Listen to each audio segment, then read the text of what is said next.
সেলনের মধ্যে সারিবদ্ধভাবে সাজানো আছে বই। কিছু লোক বই পড়ছেন, আবার কেউ কেউ চুল কাটছেন। এ দৃশ্য দেখে অবাক হলেও এমনই এক ব্যতিক্রমী সেলনের দেখা মিলবে চট্টগ্রামে। পুরো সেলন জুড়ে সারি সারি করে সাজানো আছে নানা লেখকের বই। এ যেন সেলন নয়, মস্ত বড় এক পাঠাগার।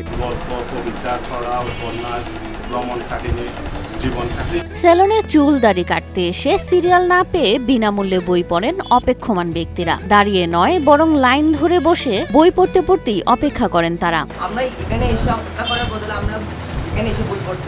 জ্ঞানের পথেই বিবেকের মুক্তি স্লোগান নিয়ে সেলনেই তৈরি করেছেন পাঠাগার। নাম দিয়েছেন প্রজ্জ্বল পাঠাগার। বলছি চট্টগ্রামের চকবাজারের প্রদীপ প্রজ্জ্বলের কথা। নিজের লেখা বই সহ বিভিন্ন লেখকের বই দিয়ে সাজিয়েছেন তাকগুলো। বিনা পয়সায় যে কোনো বয়সী মানুষ এসে পড়তে পারেন পাঠাগারের বই। সবার জন্য উন্মুক্ত, সবাই যেন বই পড়ে, আর সবাই বই পড়লে আমার ভালো লাগে।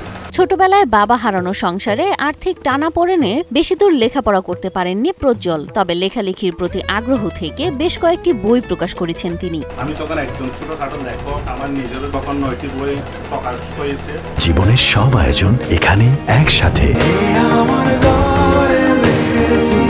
কবিতা লিখেই ক্ষান্ত নন প্রদীপ। মানুষের ভেতর বই পড়ার আগ্রহ বাড়াতেই নিয়েছেন এমন অভিনব উদ্যোগ। চেষ্টা করেছি যে মানুষের হাতে যেন আমি বই দিতে পারি, ওই চিন্তা থেকে আমার এই পাঠাগারের সৃষ্টি।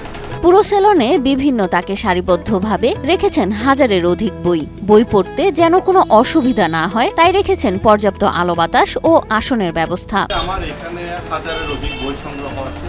সেলনে অনেক সময় লম্বা সিরিয়াল থাকে। অপেক্ষার সময়টাতে সবাই ব্যস্ত থাকেন মোবাইল ফোন নিয়ে, আর এই সময়টাকে মোবাইল ফোনের পরিবর্তে বইয়ের দিকে ঘুরিয়ে দিয়েছেন প্রদীপ।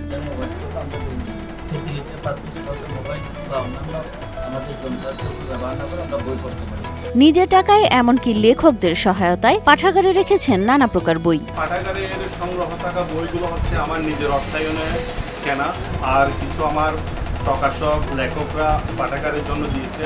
এ সেলনে চুল কাটতে আসা অপেক্ষমান মানুষদের যেন বিরক্তি নেই। তাদের সময় কেটে যাচ্ছে বইয়ের পাতায় ডুবে। গ্রাহকের বাইরেও অনেকে বইয়ের লোভে ভিড় জমান প্রদীপের সেলুনে।